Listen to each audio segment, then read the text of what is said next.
राज्यशास्त्राचा तिसरा पाठ राजकीय पक्ष आपण बघत आहोत।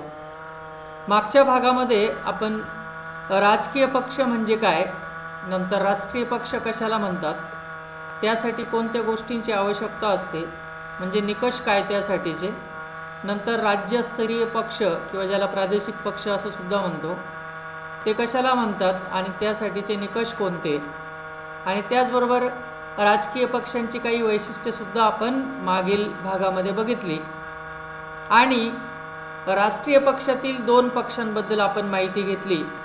सर्वात जुना आणि मोठा पक्ष म्हणून ज्याबद्दल आपला देश ओळखतो अशा काँग्रेस पक्षाबद्दल, राष्ट्रीय काँग्रेस असं नाव होतं त्याचं पूर्वीचं, 1885 साली स्थापना झालेल्या काँग्रेस पक्षाची आपण माहिती घेतली। आणि भाकप म्हणजे भारतीय कम्युनिस्ट पार्टी याबद्दल सुद्धा आपण माहिती घेतली।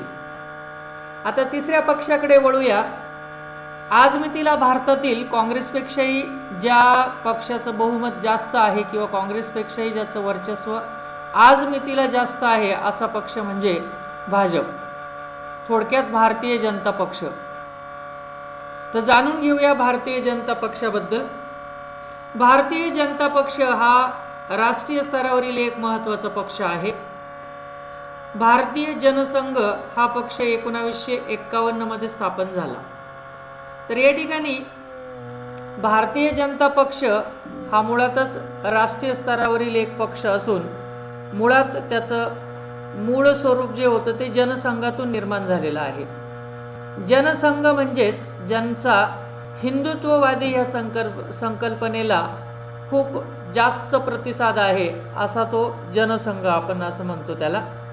1951 मध्ये अशा भारतीय जनसंघाची स्थापना झाली आणि पुढे 1977 मध्ये स्थापन झालेल्या जनता पक्षात भारतीय जनसंघ पुढे विलीन झाला।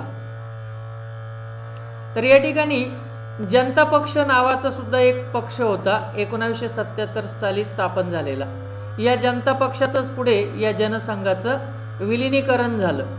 तुम्हाला माहिती आहे की 1977 साली इंदिरा गांधींनी आणीबाणी जाहीर केली होती, एमर्जन्सी म्हणतात इंग्लिशमध्ये त्याला। आणीबाणीच्या काळामध्ये नागरिकांचे सगळे जे हक्क अधिकार असतात ते हिरावले जातात आणि एखाद्या राजेशाहीप्रमाणे कारभार केला जातो। तर आजपर्यंतच्या स्वातंत्र्य मिळाल्यानंतरच्या इतिहासामध्ये एकदाच अशा प्रकारची आणीबाणी जाहीर केली आणि त्याचा सगळ्यात मोठा डाग इंदिरा गांधी यांच्या व्यक्तिमत्त्वाला लागला असं आपण म्हणू शकतो। तर त्यावेळेला पहिल्यांदाच 1977 नंतर जी निवडणूक झाली लोकसभेची, त्यामध्ये बिगर काँग्रेस पक्ष सत्तेमध्ये आला। तोपर्यंत कायम काँग्रेस पक्ष सत्तेमध्ये येत होता मागची 30 वर्ष स्वातंत्र्य मिळाल्यापासून। म्हणजेच 1947 नंतर अगदी 1977 पर्यंत एकाच पक्षाचं वर्चस्व होतं किंवा तो काळ एक पक्ष वर्चस्वाचा होता, काँग्रेस पक्षाच्या वर्चस्वाचा होता। परंतु आणीबाणीनंतर ज्या निवडणुका झाल्या 1977 साली, त्यामध्ये प्रथमच काँग्रेस पक्ष हा अल्पमतात गेला आणि जनता पक्षाचं सरकार आलं। तर त्या जनता पक्षामध्येच राष्ट्रसंघ विलीन झाला। परंतु जनता पक्षाचे हे स्वरूप फार काळ टिकले नाही आणि पक्ष फुटला व त्यातील भारतीय जनसंघाने भारतीय जनता पक्ष या नावाने 1980 मध्ये नवा पक्ष स्थापन केला। प्राचीन भारतीय संस्कृती परंपरा यांचे जतन केले पाहिजे अशी या पक्षाची भूमिका आहे आणि आर्थिक सुधारणांवर या पक्षाचा भर आहे। तर जनसंघ जरी जनता पक्षात विलीन झाला असला तरी 3च वर्षामध्ये त्या जनसंघामधून तो पक्ष फुटला आणि भारतीय जनसंघाने भारतीय जनता पक्ष नावाचा एक नवीन पक्ष 1980 साली स्थापन केला। आणि मुळात या पक्षाचं उद्दिष्ट किंवा वैशिष्ट्य म्हणजे प्राचीन भारतीय संस्कृती आणि परंपरा यांचं जतन केलं पाहिजे अशी या पक्षाची कायम भूमिका राहिलेली आहे। त्याचप्रमाणे आर्थिक सुधारणांवर भर देण्यावर सुद्धा हा पक्ष जास्त जोर देतो। नंतर 2 नंबरचा पक्ष आपण मागच्या भागामध्ये बघितलं होतं, भारतीय कम्युनिस्ट पक्ष। परंतु त्यामध्ये सुद्धा कच्च्या मार्क्सवादाला भूमिका द्यायची, पाठिंबा द्यायचा की रशियाचा, याप्रमाणे त्यांच्यामध्येही वाद होऊन त्यांच्यात सुद्धा फूट पडली आणि भारतीय कम्युनिस्ट पक्ष मार्क्सवादी गट असा एक नवीन पक्ष निर्माण झाला.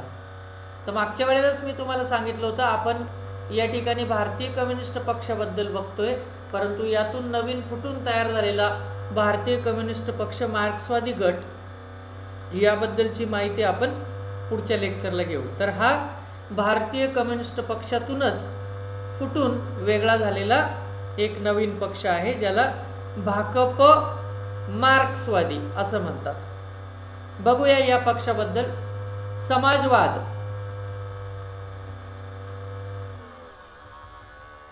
समाजवाद, धर्मनिरपेक्षता आणि लोकशाही यांचा हा पक्ष पुरस्कार करतो. तर समाजवाद आणि साम्यवाद यामध्ये फरक असा आहे की समाजवादामध्ये संपूर्ण भांडवल किंवा जे काही सरकारच्या ताब्यातील गोष्टी असतात त्या समाजाच्या आहे, समान वाटल्या गेल्या पाहिजे अशी विचारसरणी असते. नंतर धर्मनिरपेक्षता म्हणजे कुठल्याही एका धर्माला देशाचा धर्म मानत नाही, सर्व धर्म समान असतात. कोणत्याही धर्माचे कितीही कमी किंवा जास्त लोक असो, परंतु त्यांना कमी जास्त असा भेदभाव दिला जात नाही, त्याला धर्मनिरपेक्षता असं म्हणतात. तर हा भारतीय कम्युनिस्ट पार्टी मार्क्सवादी समाजवाद आणि धर्मनिरपेक्षता आणि लोकशाही यांचा पुरस्कार करणारा पक्ष आहे. नंतर साम्राज्यवादास या पक्षाचा विरोध आहे. तर मी अगोदरच सांगितलं होतं की साम्राज्यवाद म्हणजेच जसं एखादी औद्योगिक वसाहत निर्माण केल्यानंतर तिचे जे मालक असतात पैशाच्या जोरावर किंवा भांडवलाच्या जोरावर ते कामगार, शेतकरी, मजूर यांचं शोषण करतात. तर पैशाचा जोर दाखवून एखाद्या कंपनीचा किंवा मोठ्या औद्योगिक वसाहतीचा मालकांची जी संघटना असते किंवा पैशालाच महत्त्व देऊन आपलं साम्राज्य जे पसरवतात त्याला साम्राज्यवाद म्हणतात. परंतु ही भारतीय कम्युनिस्ट पक्ष जो आहे त्या पक्षाने नेहमीच साम्राज्यवादाला विरोध केलेला आहे. कामगार, शेतकरी, शेतमजूर यांच्या हितसंबंधाची जपणूक करणे हे या पक्षाचे धोरण आहे. मुळात कामगारांसाठीच या पक्षाची स्थापना झालेली असल्यामुळे कामगारांचंच किंवा शेतमजूर असतील, शेतकरी असतील, कामगार असतील, अशा अतिशय कठीण परिस्थितीत काम करणाऱ्या लोकांच्या हितसंबंधाची जपणूक करणे हेच ह्या पक्षाने आपलं धोरण मानलेलं आहे. नंतर एक बसप म्हणून पक्ष आहे, हत्तीचं चिन्ह असलेला. आज मी तिला मायावती नावाची जी काही लेडी आहे उत्तर प्रदेशामध्ये, ह्या पक्षाचं जास्त वर्चस्व आहे. तर बसप म्हणजेच बहुजन समाज पक्ष. तर बहुजन म्हणजेच या ठिकाणी अनेक वेगवेगळ्या विचारसरणीचे किंवा समाजाचे तळागाळाचे लोक एकत्र येऊन ज्यांनी पक्ष स्थापन केला आणि म्हणून त्या पक्षाला नाव पण बहुजन समाज पक्ष असं पडलं. बहुजन समाज पक्ष हा समाजवादी विचारसरणीचा पक्ष आहे. बहुजनांचे हित हे या पक्षाचे उद्दिष्ट असून 1984 साली या पक्षाची स्थापना झाली. तर बहुजन म्हणजे जे तळागाळातील लोक आहेत अशा लोकांचं हित करण्याचं उद्दिष्ट समोर ठेवूनच 1984 साली या पक्षाची स्थापना झाली. दलित, आदिवासी, इतर मागासवर्गीय आणि अल्पसंख्याक यांचा समावेश बहुजन या शब्दामध्ये होतो. तर यानंतर जेव्हाही तुम्हाला कधी बहुजन समाजाचे म्हणजेच कोणत्या समाजाचे, तर दलित समाज, आदिवासी समाज किंवा इतर मागासवर्गीय जे लोक आहे, चांभार, कुंभार, महार, माग यासारखे जे मागच्या खालच्या जातीमधले जे लोक आहेत त्यांना इतर मागासवर्गीय असं म्हणतात. तर दलित, आदिवासी आणि इतर मागासवर्गीय किंवा अल्पसंख्य म्हणजे ज्या समाजाची संख्या खूप कमी आहे त्यांना आपण अल्पसंख्याक असं म्हणतो. तर अशा अल्पसंख्य यांचा समावेश या बहुजन शब्दामध्ये होतो. तर या ठिकाणी बहुजन समाजाला सत्ता मिळवून देणे हे या पक्षाचे उद्दिष्ट आहे. तर या ठिकाणी या पक्षाची स्थापना काशीराम नावाच्या व्यक्तीने केलेली होती.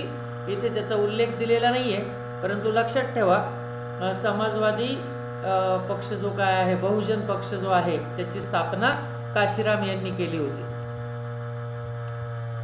नंतर राष्ट्रवादी काँग्रेस पक्ष. तर राष्ट्रवादी काँग्रेस पक्ष हा खास करून महाराष्ट्रामध्ये जास्त पसरलेला आहे किंवा त्याचं वर्चस्व आहे. आणि तुम्हालाही माहीत आहे की शरद पवार, छगन भुजबळ आणि पी ए संगमा, आज मितीला त्यापैकी पी ए संगमा यांचं निधन झालेलं आहे, परंतु ह्या तिघांनी राष्ट्रवादी काँग्रेस पक्षाची स्थापना केली. तर अर्थात हा पक्षसुद्धा काँग्रेसमधूनच बाहेर पडून नवीन पक्ष स्थापन झालेला आहे. काँग्रेसमधून बाहेर पडून राष्ट्रवादी काँग्रेस पक्षाची स्थापना 1999 मध्ये झाली. तर या ठिकाणी लोकशाही, समता, धर्मनिरपेक्षता या मूल्यांवर खास करून ह्या पक्षाचा जास्त विश्वास आहे असं आपण म्हणू शकतो.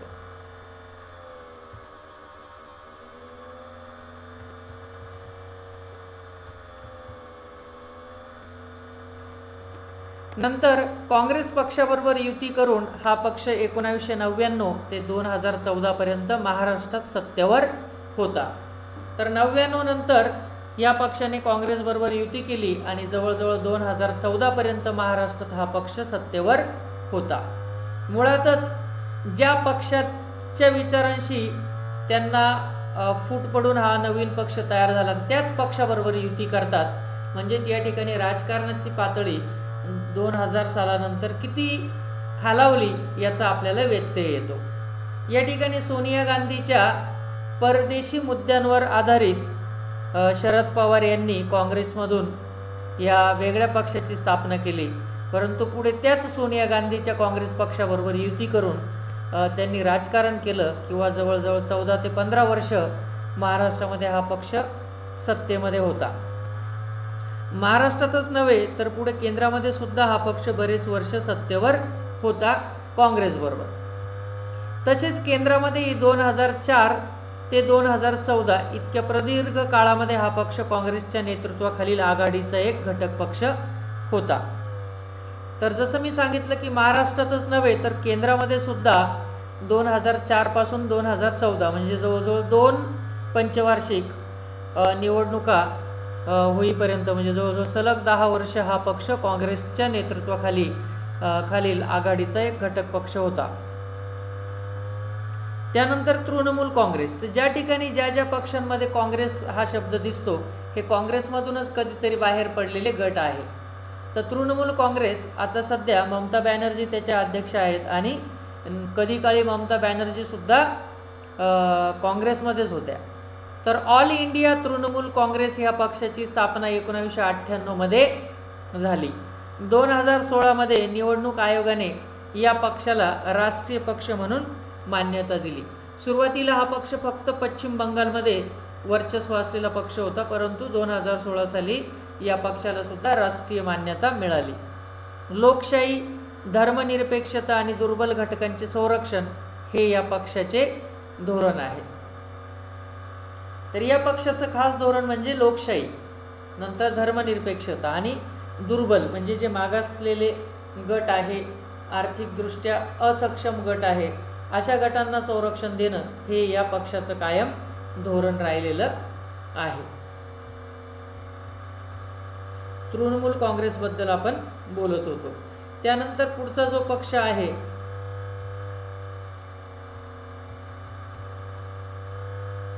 तर हे झाले साधारणतः राष्ट्रीय पक्ष. 7 राष्ट्रीय पक्षांची आपण माहिती घेतली. बघूया थोडंसं लोकसभा निवडणूक 2009 व 2014 मधील राष्ट्रीय पक्षांनी मिळवलेल्या जागा आपण या ठिकाणी या तक्त्यात बघणार आहोत.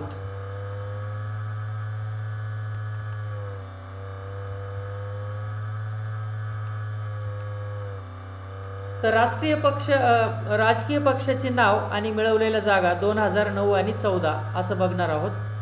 तर सर्वप्रथम भारतीय राष्ट्रीय काँग्रेसचा विचार केला तर 206 जागा त्यांनी मिळवलेल्या होत्या आणि 2014 साली मात्र अगदी घवघवीत भाजपला यश मिळालं, कारण त्यावेळेला काँग्रेसच्या 206 जागांवरून डायरेक्ट 44 जागांवर काँग्रेस आला आणि त्यावेळेला आपण भारतीय जनता पक्षाचा विचार केला तर 282 जागा मिळाल्या होत्या.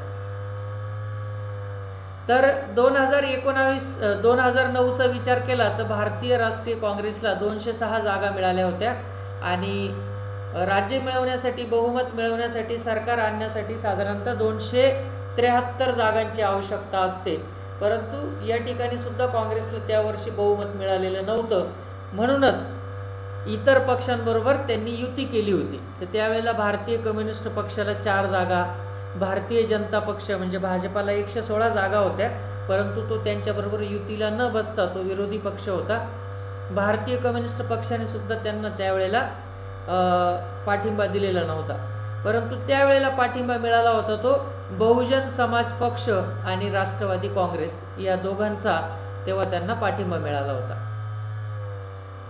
नंतर 2014 सालचा विचार केला तर त्यावेळेला भारतीय राष्ट्रीय काँग्रेसला फक्त 44 जागा मिळाल्या होत्या आणि भारतीय कम्युनिस्ट पक्षाला 1, भारतीय जनता पार्टीला त्यावेळेला घवघवीत यश मिळालं आणि 282 जागासह हा पक्ष आघाडीवर होता आणि त्यावेळेला त्यांनी शिवसेनेबरोबर युती करून 273 ही मॅजिक फिगर गाठली. अर्थात त्यांना तसंही बहुमत होतं, परंतु निवडणुकीपूर्वीच भारतीय जनता पक्ष आणि शिवसेना यांची युती झालेली असल्यामुळे दोन्ही पक्षांचे मिळून सरकार आलं आणि 2014 साली नरेंद्र मोदी हे पहिल्यांदा पंतप्रधान बनले देशाचे.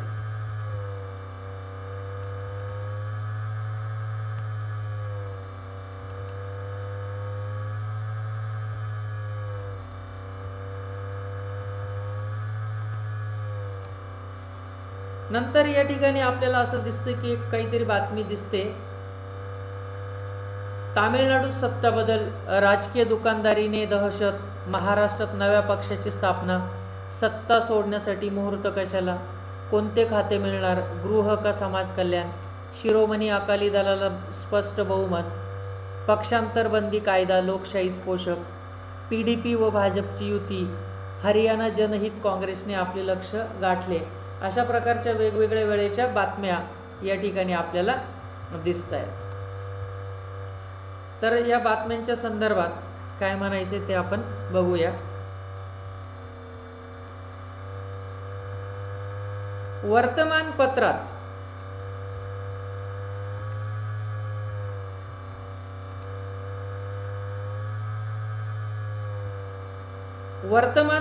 तुम्ही अशा प्रकारच्या बातम्या वाचल्या असतील. यातून अर्थातच आपल्याला भारतीय संघराज्यातील विविध राज्यांमध्ये असणाऱ्या पक्षांबद्दल माहिती समजते.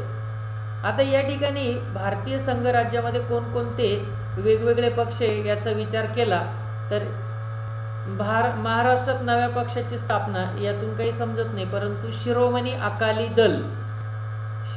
अकाली दल हा एक पक्ष आहे जो पंजाबमध्ये आज कार्यरत आहे. म्हणजे तो राष्ट्रीय पातळीवरचा पक्ष नसून एका विशिष्ट राज्यापुरता मर्यादित आहे.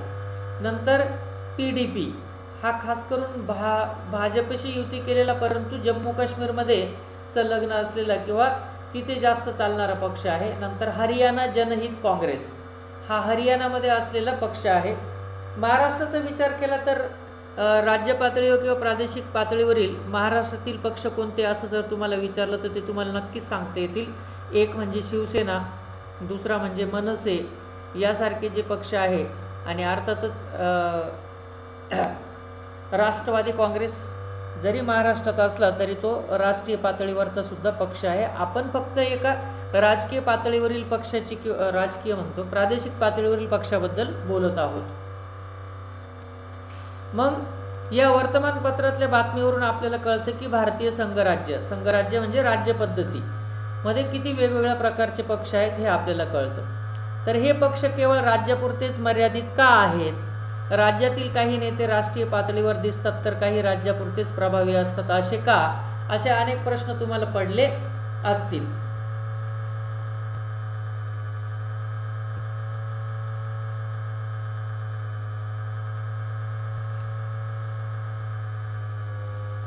तुम्हाला पडलेल्या अशा प्रश्नांच्या आधारे आपण भारतातल्या काही प्रादेशिक पक्षांची थोडक्यात ओळख करून घेऊया. तर भारताच्या 4ही दिशांच्या राज्यांमध्ये काही प्रातिनिधिक पक्षांचा आपण येथे विचार करणार आहोत. आता मुळातच एवढे जास्त पक्ष आहे की सगळ्यांचा विचार करणं शक्य नाही, म्हणून प्रातिनिधिक स्वरूपात काही राजकीय पक्षांचा म्हणजेच राज्यस्तरीय पक्षांचा आपण विचार करणार आहोत. भारताच्या विविध प्रदेशात विविध भाषा बोलणारे आणि परंपरा, संस्कृती यांच्यातही विविधता असणारे लोक आहेत. आता भारतामध्ये मुळात 14 ते 15 राष्ट्रीय स्तरावर मान्यताप्राप्त भाषा आहे. तशा तर खूप साऱ्या, एका म्हणजे महाराष्ट्राचा विचार केला तरी तुम्हाला वेगवेगळ्या भाषा दिसतील, परंतु ज्याला राष्ट्रीय स्तरावर मान्यता आहे अशा 14 भाषा भारतामध्ये बोलल्या जातात. तर भारताच्या विविध प्रदेशामध्ये विविध भाषा बोलणारे, त्याचप्रमाणे परंपरा आणि संस्कृती यांच्यामध्ये विविधता असणारे अनेक लोक आपल्याला दिसतात. प्रदेश आणि त्यांची एक स्वतंत्र भाषा असे चित्र आपल्याला दिसते.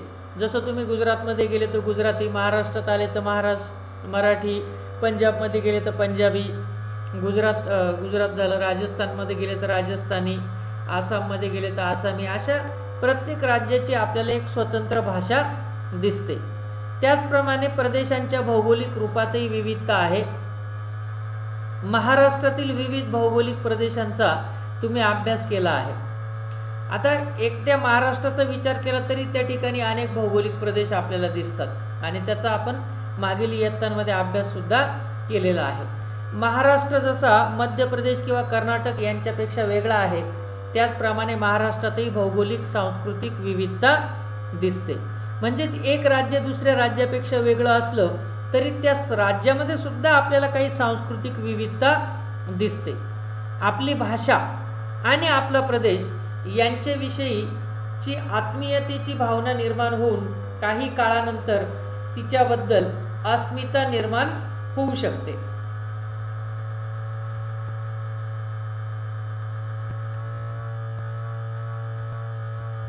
आणि अशा प्रकारची अस्मिता निर्माण होऊ लागली की त्यातूनच मग प्रादेशिकता निर्माण होते. मग या ठिकाणी जसं आपण एकाच देशाचे नागरिक आहोत अशी विचारसरणी आपल्याला खूप कमी लोकांमध्ये दिसून येते.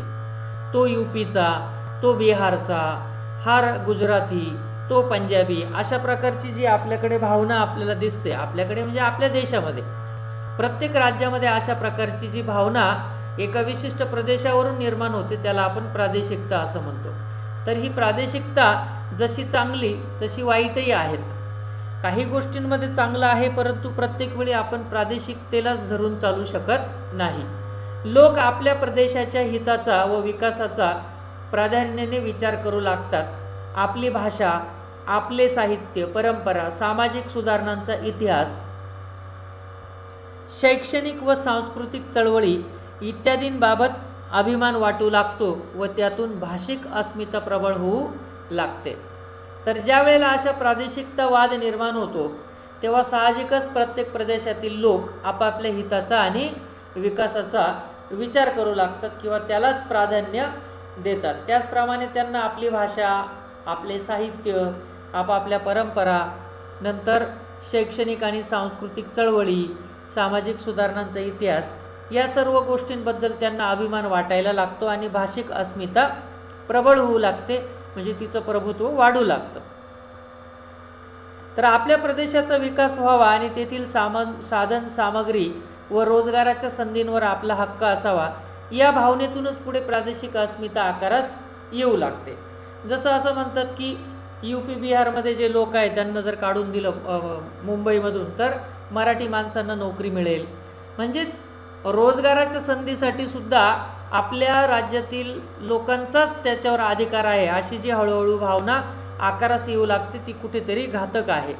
कारण आपल्या भारतीय संविधानानेच आपण कुठेही फिरू शकतो, भारतामध्ये कुठल्याही प्रकारे नोकरी करू शकतो, कोणत्याही राज्यात, अशी आपल्याला जी मुभा दिलेली आहे त्यावर एक प्रकारे गदा येते असं आपण म्हणू शकतो. राज्य निर्माण करणे हे फक्त राज्यकारभार सोपा जावा, खूप मोठ्या प्रदेशावर राज्यकारभार करणं अवघड असतं आणि प्रत्येक व्यक्तीपर्यंत सुधारणा पोहोचवणंही अवघड असतं.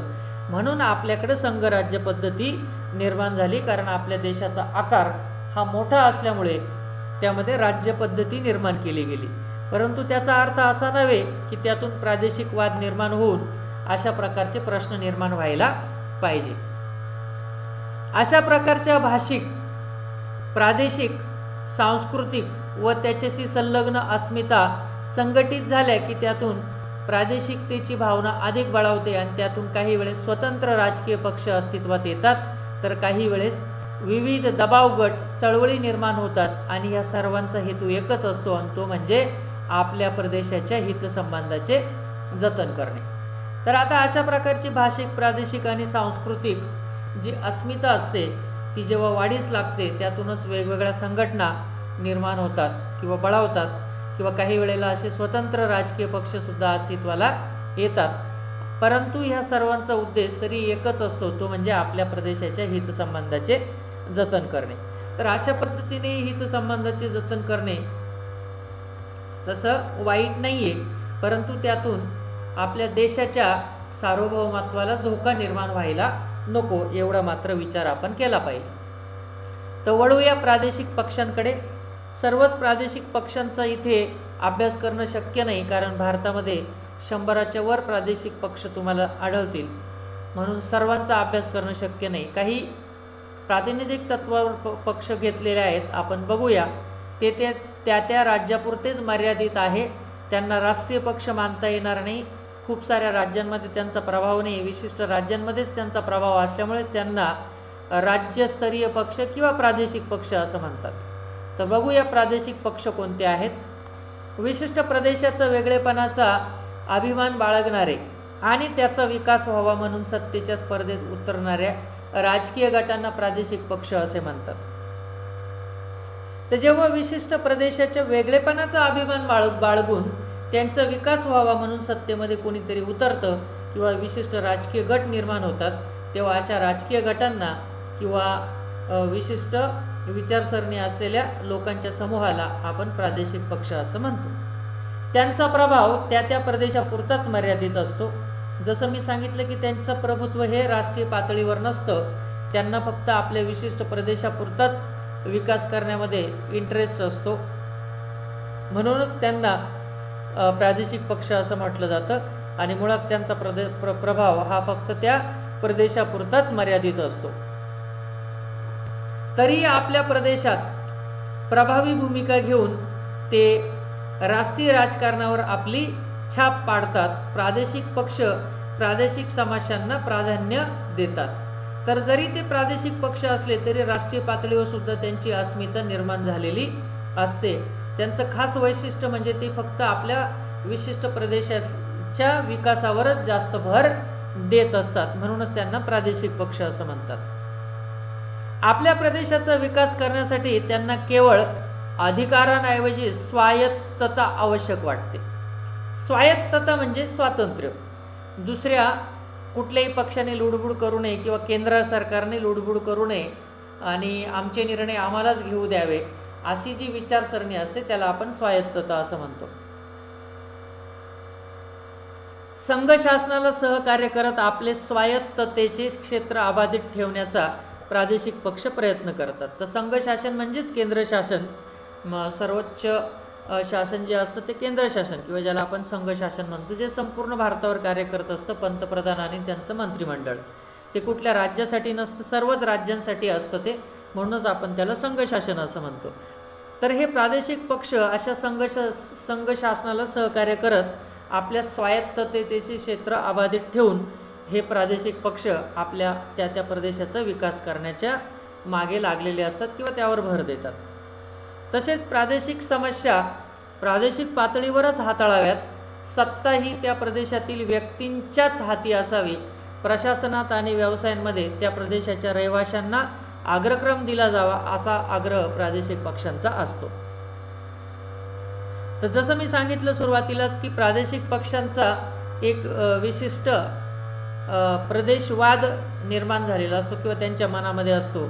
तर तो प्रदेशवाद म्हणजेच काय, तर सत्ता ही त्या प्रदेशातील व्यक्तींच्याच हाती असली पाहिजे. म्हणजेच एखादा मुख्यमंत्री असेल तर तो महाराष्ट्राचा असेल तर तो महाराष्ट्राचाच असावा, उत्तर प्रदेशचा, पंजाबचा, जम्मू काश्मीरचा नसावा. तो त्या प्रदेशातीलच व्यक्ती असला पाहिजे, अशी त्यांची प्रबळ आणि ठाम भूमिका असते. त्याचप्रमाणे प्रशासन किंवा इतर जे व्यवसाय असतील त्या व्यवसायामध्ये खास करून त्याच प्रदेशातील रहिवाशांना अग्रक्रम दिला जावा अशा प्रादेशिक पक्षांचा आग्रह असतो. नंतर काळानुसार प्रत्येक गोष्ट जशी बदलते तशीच प्रादेशिक पक्षांच्या बाबतीतही आपण असं म्हणू शकतो की काळानुसार त्यांच्यामध्ये सुद्धा काही बदल दिसून आले. तर बघूया कोणकोणते बदल दिसून आले ते. प्रादेशिक पक्षांचे बदलते स्वरूप. स्वातंत्र्योत्तर काळापासून भारतात प्रादेशिक पक्ष अस्तित्वात आहे, परंतु त्यांच्या स्वरूपात किंवा भूमिकेत मात्र महत्त्वाचे बदल झाल्याचे दिसते. तर असं काही नाही की हे प्रादेशिक पक्ष स्वातंत्र्य नंतरच्या काळामध्ये निर्माण झालेले आहेत सगळेच. तर खूप सारे असे प्रादेशिक पक्ष सुद्धा आहेत जे स्वातंत्र्य मिळवण्याच्या अगोदरच्या काळापासून ते अस्तित्वात होते, परंतु काळानुसार आता त्यांच्या भूमिकेमध्ये बदल झाले. सगळ्यात पहिला बदल बघू. सुरुवातीच्या काळात प्रादेशिक अस्मितांमधून काही फुटीर चळवळी निर्माण झाल्या. स्वतंत्र खलिस्तान, द्रविडस्थान अशा मागण्यांचा हेतू संघराज्यातून बाहेर पडून स्वतंत्र देश निर्माण करण्याचा होता. पंजाब, तामिळनाडू, जम्मू आणि काश्मीर येथील प्रादेशिक पक्षांची उदाहरणे या संदर्भात देता येतील. तर सुरुवातीच्या काळामध्ये खलिस्तान म्हणजे पंजाबला वेगळं करण्याचा जो काही गट होता तो, द्रविडस्थान राजस्थानला वेगळं करण्याचा गट, नंतर जम्मू काश्मीरमधले मी तुम्हाला PPDचं उदाहरण दिलं, तर तो गटसुद्धा भारतातून वेगळं होऊन जम्मू आणि काश्मीर असा स्वतंत्र देश आम्हाला बनवायचा आहे अशी त्यांची कायम भूमिका राहिलेली आहे. तामिळनाडूमध्ये सुद्धा LTTE लिबरेशन टायगर्स ऑफ तमिळीलम, आता LTTEचं अस्तित्व तिकडे राहिलेलं नाही. त्या LTTEच्या संघर्षातूनच राजीव गांधी यांची हत्या झाली होती. तर त्यावेळेला तशा प्रकारचा तिकडे पक्ष होता जो LTTEचं समर्थन करायचा.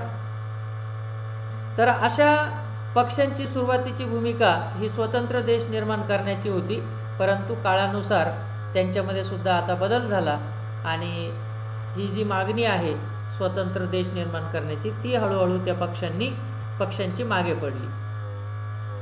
नंतर प्रादेशिक पक्षांच्या भूमिका हळूहळू बदलू लागल्या आणि स्वतंत्र राज्याच्या मागणीऐवजी त्यांना अधिक स्वायत्ता मिळावी म्हणून प्रयत्न सुरू झाले. तर मग यामध्ये जसं मी सांगितलं की हळूहळू त्यांच्यामध्ये असलेली ती भूमिका स्वतंत्र देश हवा ही भूमिका हळूहळू मागे पडली आणि मग त्यांना स्वायत्ता असायला हवी अशी सुरुवात त्यांनी सुरू केली.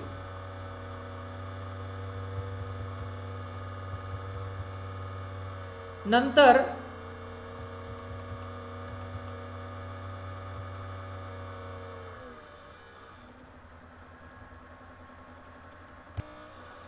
स्वातंत्र्य मिळाल्यानंतरचा जो हा काही काळ होता तो हा प्रादेशिक पक्षांच्या विकासातील दुसरा टप्पा होय. या टप्प्याची सुरुवात साधारणतः 1990 नंतर झाली असं आपण म्हणू शकतो. नंतर आपल्या प्रदेशाच्या विकासासाठी आपल्या प्रदेशातील रहिवाशांना राज्यात आणि केंद्रात सत्ता मिळावी अशी भूमिका प्रादेशिक पक्ष आता घेऊ लागले आहे. उदाहरणार्थ शिवसेना, तेलुगू देसम हा तामिळनाडूमध्ये असलेला तिथला प्रादेशिक पक्ष आहे.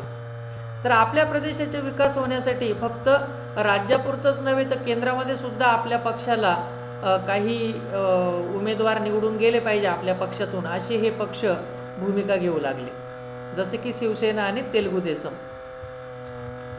नंतर ईशान्य भारतातील प्रादेशिक पक्षांच्या विकासाचा एक वेगळा कल दिसतो. या प्रदेशातील राजकीय पक्षांनी फुटीरतेच्या मागण्या सोडून दिल्या व त्यांनी स्वायत्ततेची मागणी करण्यास सुरुवात केली. नंतर ईशान्य भारतामधले जे काही राज्य होते त्यांना स्वतंत्र राज्य किंवा देश निर्माण करायचा असं त्यांची सुरुवातीपासूनची भूमिका होती त्या प्रादेशिक पक्षांची, परंतु कालांतराने त्यांनी ही फुटीरवादाची भूमिका किंवा मागण्या सोडून दिल्या आणि आम्हाला स्वायत्तता किंवा काही प्रमाणात स्वातंत्र्य दिलं जावं, आमचे निर्णय घेण्याची स्वायत्तता आम्हाला असावी अशी मागणी त्यांनी सुरू केली. ईशान्य भारतातील सर्व प्रादेशिक पक्ष टप्प्याटप्प्याने मुख्य राष्ट्रीय प्रभावामध्ये येत आहेत. तर आज विचार केला तर ईशान्य भारतातील ते पक्ष हळूहळू राष्ट्रीय पक्षाकडे त्या पक्षांची वाटचाल होताना आपल्याला दिसते. थोडक्यात सांगायचे झाल्यास भारतातील प्रादेशिक पक्षांचा प्रवास फुटीरता, स्वायत्तता आणि मुख्य राष्ट्रीय प्रवाहात सामील होणे अशा टप्प्यांमधून झाला आहे. म्हणजे सुरुवातच त्यांची फुटीरतावादापासून झाली, त्यांची स्थापनाच फुटीरतावादातून झाली की आम्हाला वेगळा देश पाहिजे. नंतर हळूहळू कालांतराने 1990च्या शतकानंतर हा फुटीरतावादाचा प्रवास त्यांनी बंद केला आणि त्या मागणीला मागे टाकून स्वायत्तता हवी अशी मागणी त्यांची पुढे दिसून आली. आणि आत्ताच्या काळात विचार केला तर मुख्य राष्ट्रीय प्रवाहामध्ये हे पक्ष आता सामील होताना दिसत आहे. म्हणजेच थोडक्यात ह्या पक्षांचा प्रवास प्रथम फुटीरतावाद, नंतर स्वायत्तता आणि आता मुख्य राष्ट्रीय प्रवाहात सामील होणे अशा टप्प्यांमधून या प्रादेशिक पक्षांचा विकास होताना आपल्याला दिसतोय. तसेच राष्ट्रीय राजकारणातही त्यांचा प्रभाव वाढला असून आघाडीचे शासन हा त्याचा एक परिणाम आहे. आता एक दोनच उमेदवार एखाद्या पक्षाचे निवडून आले तर राष्ट्रीय स्तरावर फारशी काही त्यांना मान्यता नव्हती किंवा फारसं महत्त्व नव्हतं. परंतु आघाडीच्या सरकारमध्ये जेव्हा कुठल्याही एका पक्षाला स्पष्ट बहुमत मिळत नाही तेव्हा एक एक दोन दोन उमेदवार गोळा करून बहुमत सिद्ध करावं लागतं. आणि जेव्हा अशा प्रकारची आघाडी किंवा त्रिशंकू शासन सुरू झालं भारतामध्ये 1990च्या दशकानंतर, कुठल्याही एका पक्षाला असं स्पष्ट बहुमत कधीही भारतीयांनी दिलं नाही. त्यामुळे नेहमीच आघाडीचं शासन राहिलेलं आहे. तर ह्या आघाडीचा प्रभाव वाढल्यामुळे राष्ट्रीय राजकारणामध्ये सुद्धा अशा प्रादेशिक पक्षांचा प्रादुर्भाव वाढला. भारतामध्ये अनेक प्रादेशिक पक्ष आहेत. सर्व पक्षांची माहिती येथे घेणे शक्य नाही, म्हणून आपण भारताच्या पूर्व, पश्चिम, दक्षिण आणि उत्तर अशा क्षेत्रांमधील काही प्रातिनिधिक पक्षांची ओळख करून घेणार आहोत.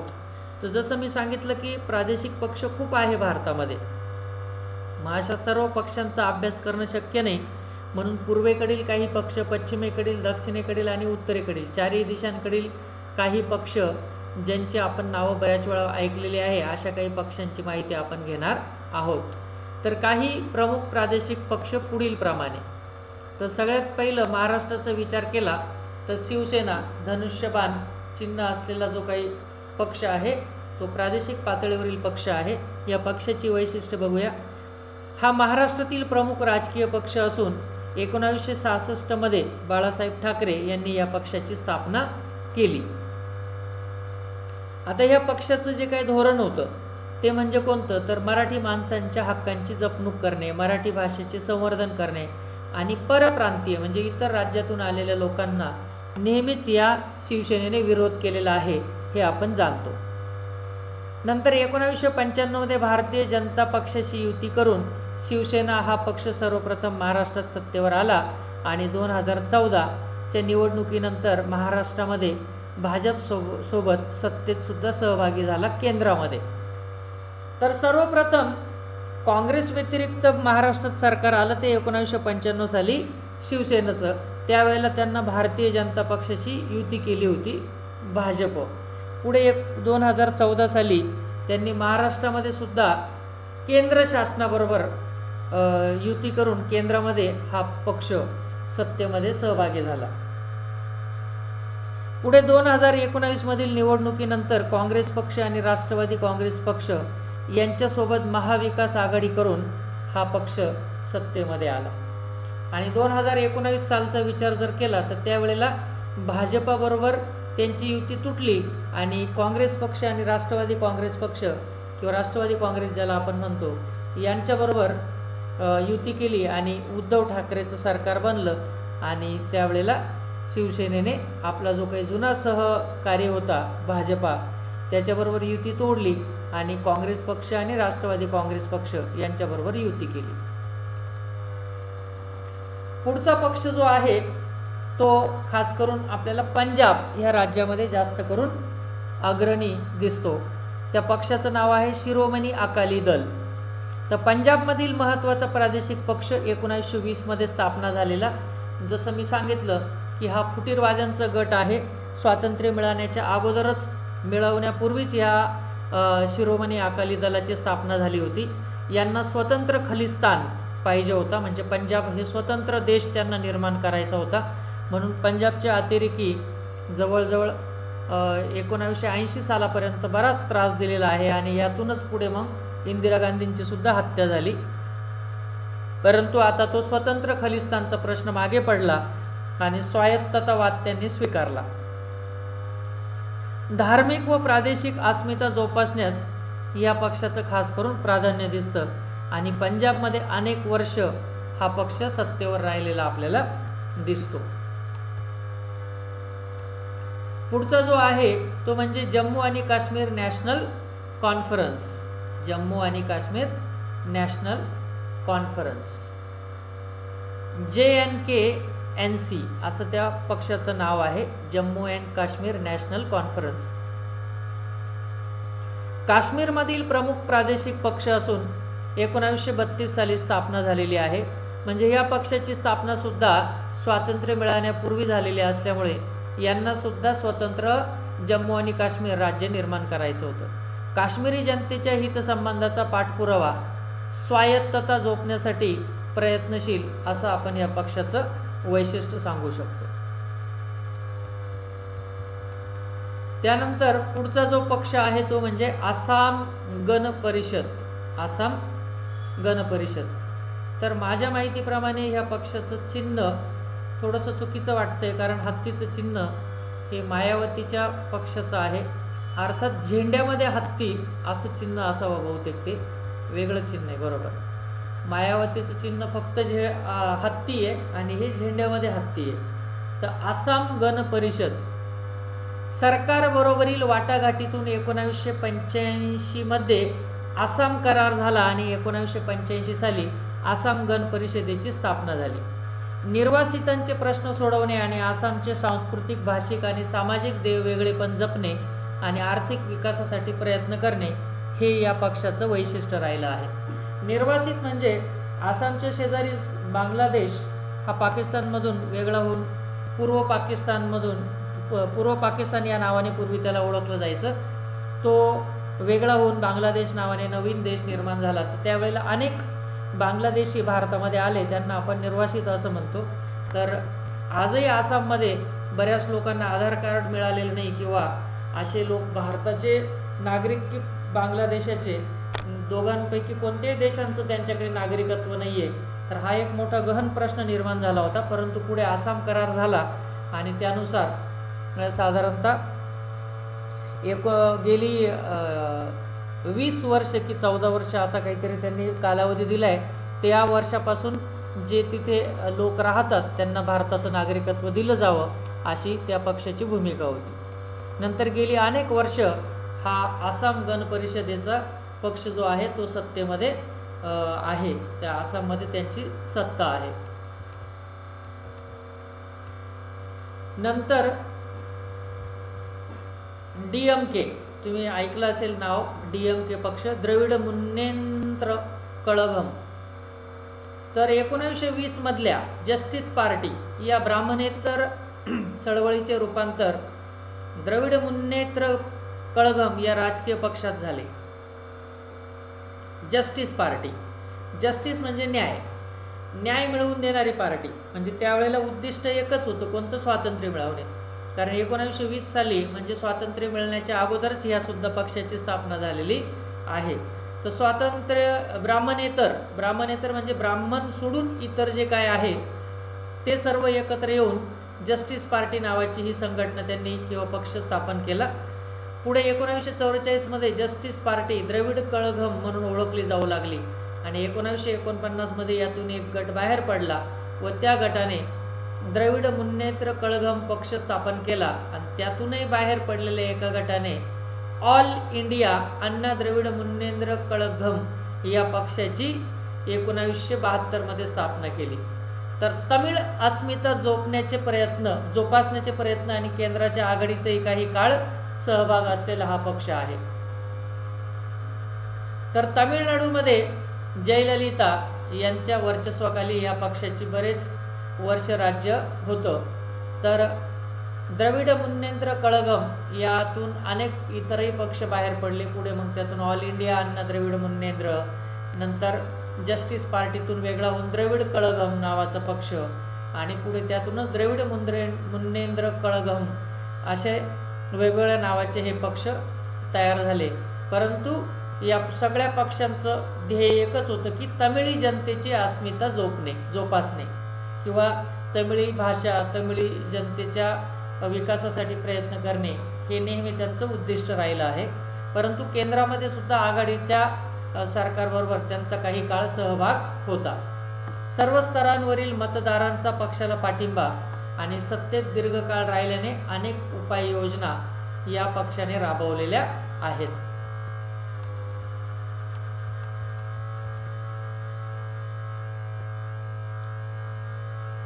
तर एक लक्षात घ्या की भारतात प्रत्येक राज्यात अनेक प्रादेशिक पक्ष आहेत. त्यांनी त्या राज्याच्या राजकारणावर प्रभाव टाकलेला आहे. त्याचेच एक उदाहरण म्हणून आपण या पक्षांचे, प्रादेशिक पक्षांचे नाव घेऊ शकतो.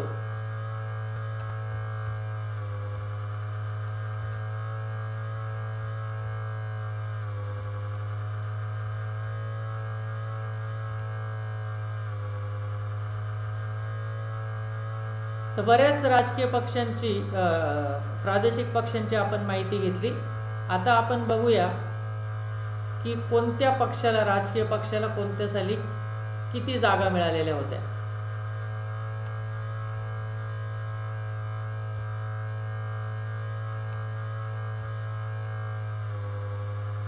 तर महाराष्ट्रातील प्रादेशिक पक्षांची 2 निवडणुकांच्या संदर्भातील कामगिरी खालील तक्त्यात दिलेली आहे.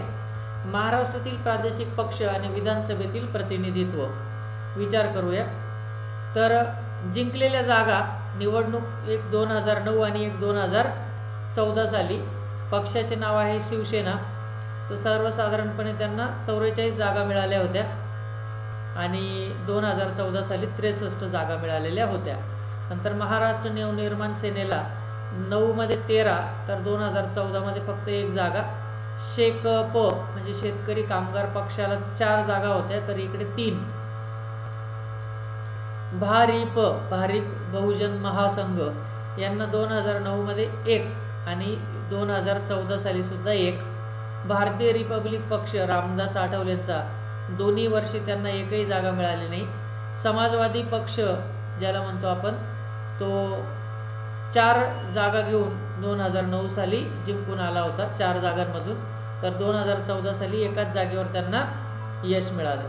आणि BVA बहुजन विकास आघाडीला 2009च्या निवडणुकीत 2, तर 2014च्या निवडणुकीत 3 जागा मिळाल्या होत्या. तर सांगा पाहू या मुद्द्याचा विचार केला तर भारतातल्या सर्वच राज्यांमध्ये प्रादेशिक पक्ष आहेत. त्या सर्वांची येथे दखल घेता येणार नाही. भारताच्या नकाशाच्या आधारे आणखी काही प्रादेशिक पक्षांविषयी तुम्ही माहिती मिळवा असं त्यांनी आपल्याला सांगितलेलं आहे. तर पक्षांबद्दल माहिती झाली.